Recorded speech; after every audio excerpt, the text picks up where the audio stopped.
Hello, Internet. Welcome to K-Chats. I'm Karina, and today we have a very special guest. Before we get into it, don't forget to like and subscribe if you're liking our content. It really helps our channel grow. Today, our guest is Pablo Manriquez, a creator of Meet La Prensa. He's had a very dramatic week, but we are happy to talk to him and dig more into this situation. So basically, about a month ago, Pablo was given a temporary press pass to cover Congress. We found out a couple of days ago that it would not be getting renewed. So it's been a very challenging and difficult week. Friend to friend, I just want to convey to Pablo that there is a very large group of friends and colleagues surrounding him that are very supportive and feel that this was not the right decision. One of those people is New York Times reporter Ben Smith, who came out publicly on Twitter, which is perhaps our most important political forum in 2021. And he mentioned that he thought this was the wrong call. So, Pablo, how are you today? And what can you tell us about the situation?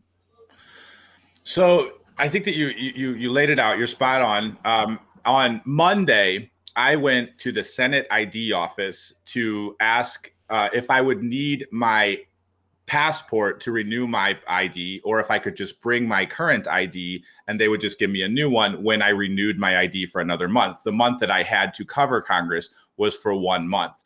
So that's when I got this weird email from the gallery saying, I'm going to talk to your editor, Julio, and get back to you on that. And I was just like, uh-oh, here it comes. Because when you're a Latino in the press, right, and access is never really guaranteed per se, but there are some outlets that have put the work in for year after year.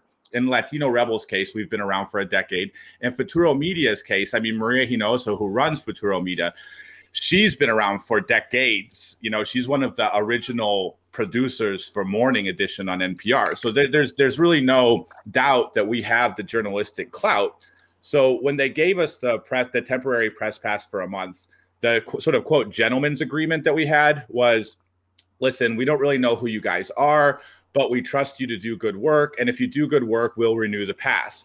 Well, for the last month, I've written 7 stories that no one else has written. I've been asking mostly senators, but some members of the House as well, including Speaker Nancy Pelosi, questions that they wouldn't ordinarily get. In the 117th Congress, for example, no one has asked about Puerto Rico.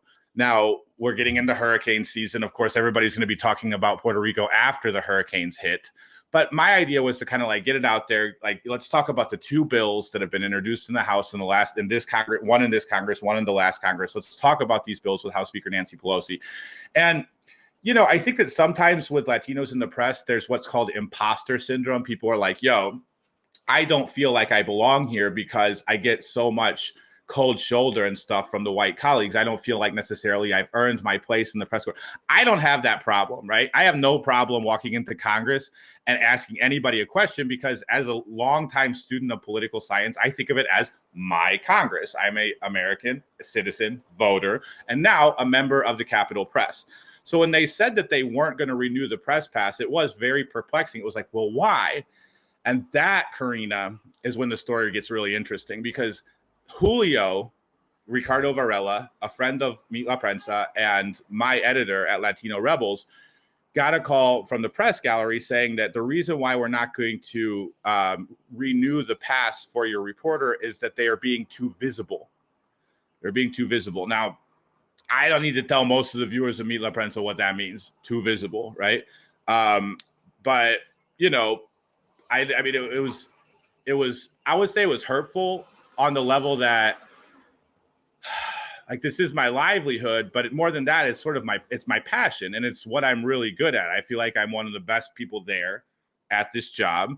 I've only been there a month. There are people who have been there for a long time. I certainly know that I do make some white colleagues insecure, but that shouldn't factor in to credentialing. Like if a Latino comes in, he does a really great job, right? That shouldn't be like the signal for white people to be like, hold on, we need to put this guy in his place and kick him out of the building. So that's what they did. Now, the reality of the situation is there are several ways to get a credential into Congress. This is just one of those ways. A committee of 7 men, 1 black,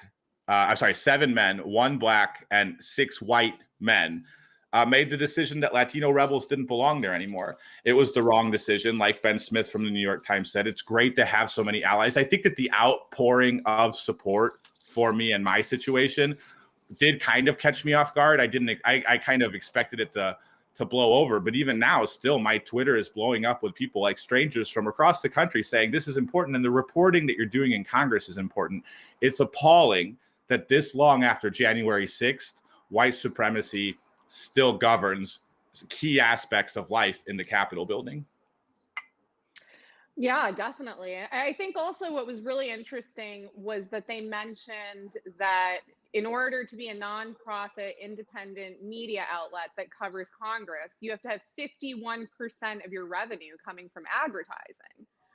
That sounds ridiculous to me. I mean, that places such a high level of entry for any media company. And, independent media is so important. So that was one thing I thought was really troubling. How did you find out? How did Julio break the news to you? So he called me and he said, Pablo, I hate to say this, but you're doing too good of a job and they won't renew your pass. I thought he was kidding. I was like, oh, okay. No, seriously, what do you need? And he's just like, no, I'm dead serious. They don't want to renew your pass. They're saying that you're too visible and that they didn't expect you to use the workroom as much as you use. Now, the workroom that I was using is on the third floor side of the Senate. It's a tiny, windowless, sort of intimate workroom where 2 press gallery staffers and about 5 reporters sit on a daily basis. Now, this workroom is a first come, first served workroom. There are no nameplates on the desk. No outlet has any more right to sit in those desks than any other outlet, right? It's the first one who shows up gets the pick of the desk. So whenever I was going to have a long day in Congress, I would just make sure that I got there early and I got the desk that I wanted, and I would sit there all day. And that, I think, made some people upset for whatever reason. But, there's not a whites only drinking fountain in Congress. There's not a whites only workroom for reporters. I was the only non-white person who worked in that room for the last month, the only one, right? So, yeah, I can see how it ruffles some feathers. But ultimately, I think that the question that really needs to be asked is, like, does the work speak for itself? Did I go into Congress and start asking about QAnon or, misconducting myself in front of members of Congress? Absolutely not. The questions I asked were legit. The members of Congress, and I think this is another thing that made some of these white reporters really jealous, is that the members of Congress quickly started developing relationships with me, like in the professional press lawmaker sense. They'd see me in the hallway about my investigation into the misconduct on the night shift against the janitors, for example. Congress people like Bernie Sanders know when they see me in the hallway, that this is what I did. I've been asking them. I've been following up on it. Like Bernie will say when he sees me in the hallway, it's like, okay, you asked me about the janitors last time I saw you. And I still don't have an answer. I still haven't read the report, but I'm glad you're looking into it. Keep doing your job. Great. I will do that, sir. And please read the report. Marco Rubio, for example, no one on Monday, after a weekend of extrajudicial killings and unrest in Colombia that had sparked protests worldwide for the Colombian diaspora worldwide. There were people in the streets. No one was going to ask the Senate on Monday about Colombia except me. I asked 12 senators about Colombia. Unsurprisingly, the two of the Latino senators who I spoke with about this, Marco Rubio and Bob Menendez, had actual answers, right? Most everybody else was just like, yeah, let me get back to you, right? And the great thing about the Senate is these are older statesmen, right? Like we always talk about how it's old white guys that run the Senate and stuff like that. But they're not just old white guys. They're old white statesmen, right? And they, for the most part, actually do care about getting things done. That's my impression anyway, like with exceptions. But, they want to move policy forward. They want to actually work with one another. They want to have conversations. Of course, the political press just this week, for example, just wanted to talk about Liz Cheney. Liz Cheney doesn't, to my knowledge, interest the Latino rebels audience at all. That was a inter-party squabble in a minority party that has no power on the House side of the Congress.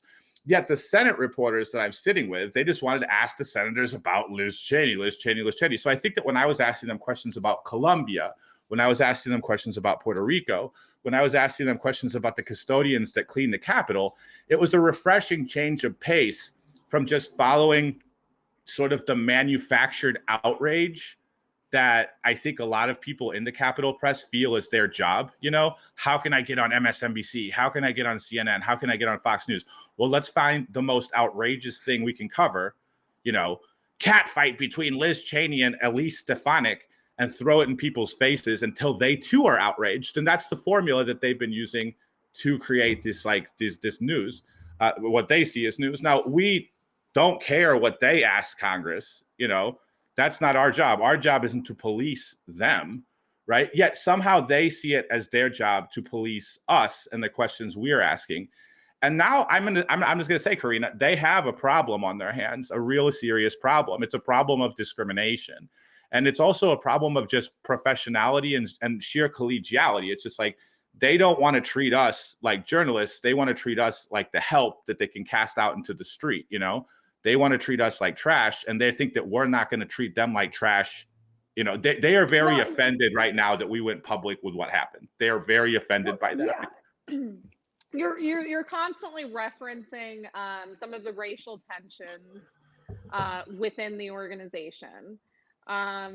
So can you tell us, what does the Congressional Press Corps largely look like? And did you personally experience any type of racial tensions with your colleagues? I know on a personal level, you had expressed that actually the team from Fox News had really helped you out, and that they were, you know, doing a great job just being supportive and encouraging as a new colleague. So, you know, what was going on there? How did you feel? Right. Did you experience anything kind of questionable? I would say that no, these are not people with the courage to confront you face to face if they have a problem with you. Like if they see that you're wearing a hat or tennis shoes or whatever, and they're like, you know, I think that this is unprofessional. They're not the people who are going to say, hey, buddy, no hat, no tennis shoes. They're not going to be like, hey, actually, this is something that offends me.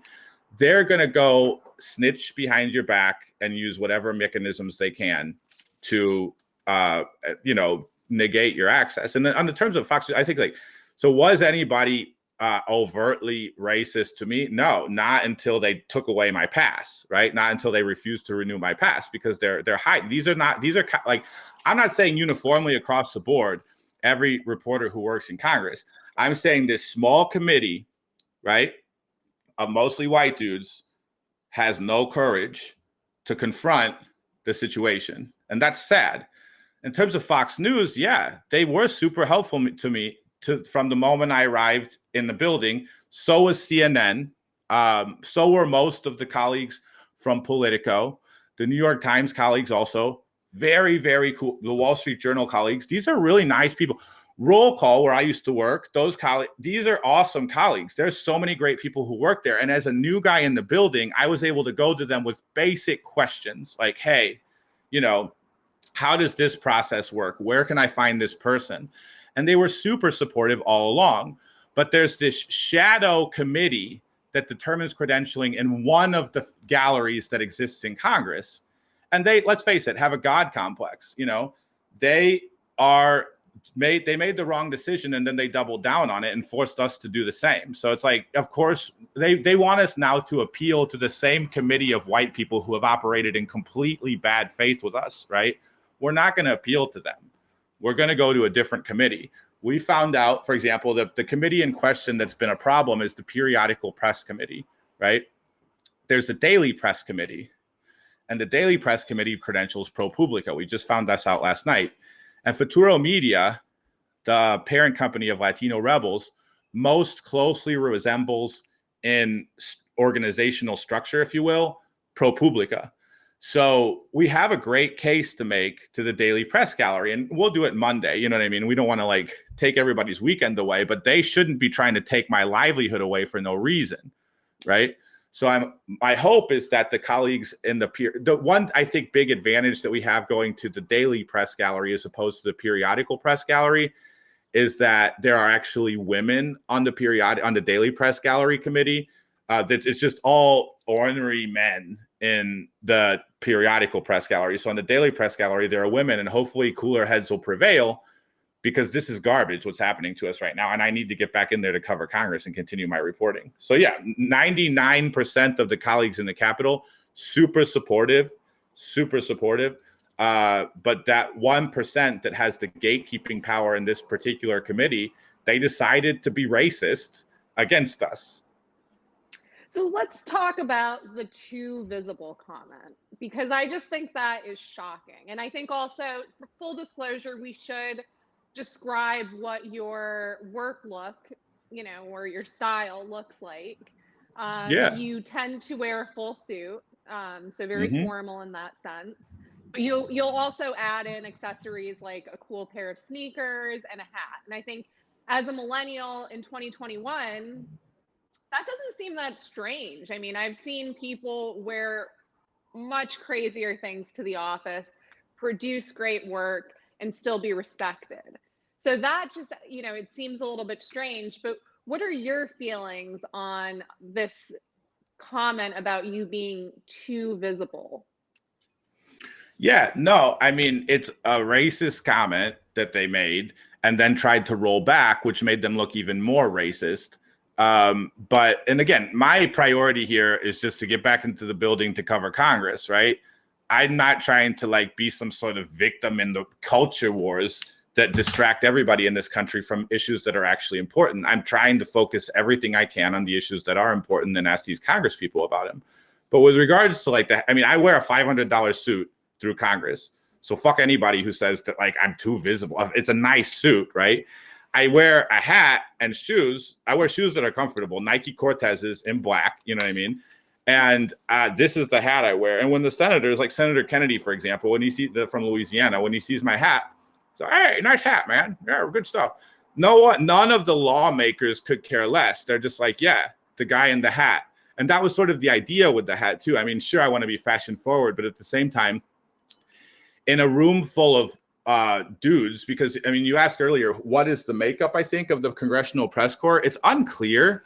I would say that there are Latinos in the press corps that write for other outlets. They aren't necessarily asking questions that are relevant to the Latino community. In some cases, they might be explaining Latino issues to white audiences. That's like the closest thing you have to a Latino beat in Congress. But I would say if there's one deficit of people you don't see in there in the press corps, it's black people. Like there are very, very few black people. There are a few Asians. There are a few Latinos. But black people, I didn't see very many while I was in there, right? And the look that I have, you know what I mean? I'm not saying it's like a look that's like, it's not a look that should be scrutinized because A, there are other reporters who wear tennis shoes. And B, there are other reporters who wear hats, especially photojournalists wear hats, So if she's allowed to wear tennis shoes and he's allowed to wear a hat, then I'm allowed to wear tennis shoes and a hat, right? If this press room where you're allowed to work and write your stories is first come, first serve, on the desks of who sits, there's no assigned seating, then I'm going to show up first, right? I mean, like we're Latinos, we work hard. One of the great ironies of this situation is that the executive chair, the chair of the executive committee of the Periodical Press Gallery, Leo Shane, who is ultimately enforcing this restriction on Latino, this racist restriction on Latino press, right? No one has actually seen him in the Capitol, from what I can tell, since the pandemic began, right? So he's totally phoning it in. He doesn't know what he's talking about. And now, unfortunately, it's like he's got a problem on his hands. The problem he has on his hands is that in a moment of a national racial reckoning, in a moment when no one trusts Congress and fewer people every day trust the press, instead of doing the right thing and just extending our temporary press pass for another month, Leo decided that he was going to be a tough guy and let his own white insecurities get in the way of his better judgment regarding press freedom. Because his job at the end of the day, the committee's job, is to filter out lobbyists and special interests from the press corps and ensure access for the press. Everything that we did was ethical and responsible in that building. And the coverage that we had for our community was excellent. So whatever too visible means, they're too cowardly to actually define what they meant, which is unsurprising. But I think, in my opinion, what it meant was, right, this guy walked in In his first week, he went to the speaker's press conference and asked her questions. He didn't wait his turn for a few years before he started asking the most important people in Congress questions. I chose to focus on the Senate because the individuals I was talking to were more powerful and more relevant to the questions I was asking. And people are like, dude, what does this guy think he's doing? What's his problem? You know? I mean, they didn't say that out loud, of course, because that would take courage. That would take like a degree of fortitude. That would take like, you know how journalists, every journalist, I feel like, not every journalist, but most of the journalists, I feel like in the Capitol, love to talk about the courage they displayed on January 6th, right? Well, yeah, I mean, I was there on January 6th. First of all, I don't think Leo Shane was there on January 6th. I mean, no one has seen him since the beginning of the pandemic. But second of all, if they are so tough and courageous to stand up to the insurrectionists or whatever the way they claim, which is largely untrue, they were shuffled into a room and protected by police, except for a few. The videos we actually have of the confrontations between, say, Officer Eugene and the white supremacist storming up the stairs was because Igor Bobek didn't go to the protected room, right? So the courage that they claim to display, and when award season comes, when all these people are up on the stage saying, this is what journalism's about. It's about real courage to stand up to whatever. I'm sorry, they have no credibility anymore. They couldn't even tell me to take off my hat. You know, they couldn't tell me. The whole thing, it sounds incredibly out of step. You know, they are pushing out an independent, nonprofit Hispanic media outlet. They are criticizing a millennial for what they choose to wear to work. And also, you know, you're talking about the lack of representation of people of color. And this is people covering Congress. This is our nation's Congress. So it all just sounds incredibly out of step. So where do you go from here? How do we get you back in the building, and how do we start changing things? Because this just doesn't sound right. It sounds like we're, you know, going 50 years back or something. I'm surprised we're even having this conversation. It's really interesting that you would say 50 years back, because the white supremacist regulations that the mostly white committee is actually enforcing on this in this situation to keep us out of the building are from the 70s. A, so B, they aren't the only gatekeepers. I know that they think of themselves as gods, you know, and I know that they like are going for their next journalism award or whatever, so they could be like, I was a tough guy on January 6th. But they're not doing their job. There are other committees. We are going to go to the other committees because honestly, like Leo Shane and the Periodical Press Gallery, they operated in completely bad faith with us. Why would we go? First of all, we never formally applied for a press pass. You know, they just gave us one under the table, which clearly creates a precedent that you can get a press pass under the table, right? And then chose to take it away with no cause, right? There are other committees we're going to be going to. We can always partner with other outlets that can credential us. There's a million different ways for us to get back in the building, right? We will be back in the building. The question is, how long is it going to take? Because I don't want to starve to death. My livelihood depends on this. I need to get back in the building to follow up on the reporting that I'm doing for Julio and Latino rebels. You know what I mean? And I'm going to get back in the building one way or another. And I look forward to getting back in the building. The problem is now it's just like, I have to look over what do I wear? Am I, what's going to happen when I get back in the building? I go right back to the speaker's press conference or Charles Schumer's press conference, and I say, hey, here's a question about the nation of Colombia. Here's a question about what's going on in El Salvador. Something that's relevant to the Latino rebels audience. Is the insecurity of mediocre white people, going to result in another fight over access? Or are they going to turn the hippie off and recognize that we deserve to be in the building as much as any of them, right? And once we are credentialed, we can be in the building as long as we want, and we're allowed to drink out of all the drinking fountains that white people drink out of, right? We're allowed to work in all the workrooms that white people work in, right? I hate to say, I'm half white, so A, I know how they think, and B, I know that they're looking at me in a certain way because I'm Pablo Manriquez and say not like Paul Sullivan. If I was Paul Sullivan, we'd go have a beer and figure it out. But these people look at us as, well, he should be cleaning the floors here. He should be cleaning the toilets here in the Capitol. And honestly, one of the interesting perspectives that I bring to the table personally is the knowledge that people who clean the floors here, people who clean the toilets in the Capitol are important and are a coverage beat. If anything, I thought this is a great lane for me to carve out. I don't really care about what's happening with Liz Cheney. I do care about what's happening with the janitors. I know janitors personally. I'm related to people who clean for a living. You know what I mean? And that's probably just not the case with people like Leo Shane III. So I figured I would carve out my own lane and nobody would have an issue with it. Yet somehow I became too visible covering the janitors. There's a lot wrong with this, Karina. You're absolutely right. And it's not just out of step. It's racist and discriminatory, and it won't be stood for. I hope that everybody and the other committees sees this interview and sees the outcry that's going on Twitter right now and recognizes that we're not trying to be some sacrificial lamb. We're not trying to be some like race baiting identity culture warriors. You know, we want to cover Congress and ask senators and congressmen questions that are important. The irony of the whole situation, though, is that like while Marjorie Taylor Greene is running AOC out of the Congress with a proverbial pitchfork this week, hey, AOC, you need to debate me, blah, blah, blah, blah, blah. In the most boisterous manifestation of white supremacy in the Capitol since January 6th, these guys are going with the same audacity, but in the cowardly, under the table sort of way to run me out of the Capitol. Again, I'm just there doing my job, just like AOC is there doing her job. But the reality is that like any Latino, right, that grows too high in the field of congressional poppies, they want to chop them down. It sure sounds like that. And I really appreciate your time today. I think we're going to leave it right there.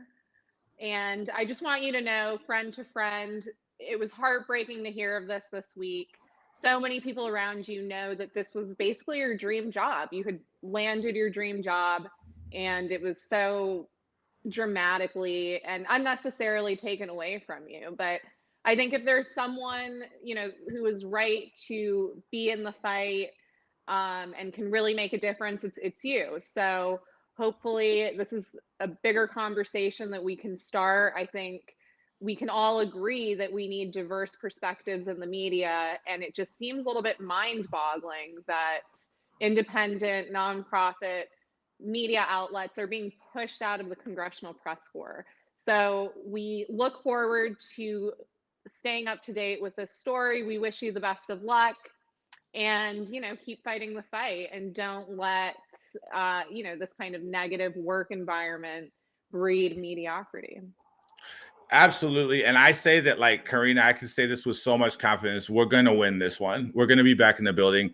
The people who are talking to now, let me put it this way. I don't want to give away the playbook, but we're not alone in this. And we are coming with some 500-pound gorillas to our next congressional credentialing process application. And once we're back in the building, we're not interested in this hippie bullshit. We want to cover things that are important to our community. It's sad when journalists have to be the story, but I'm not one to shy away from the spotlight of controversy when there's a righteous outcome that must be achieved for A, us to continue our coverage, and B, me to put food on the table for me and my puppy dog, Queen Mabel. So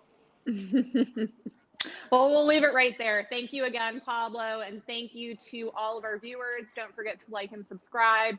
We'll be keeping up with this story. Follow us on social media. We'll be sharing updates there too. So thank you, and have a great weekend.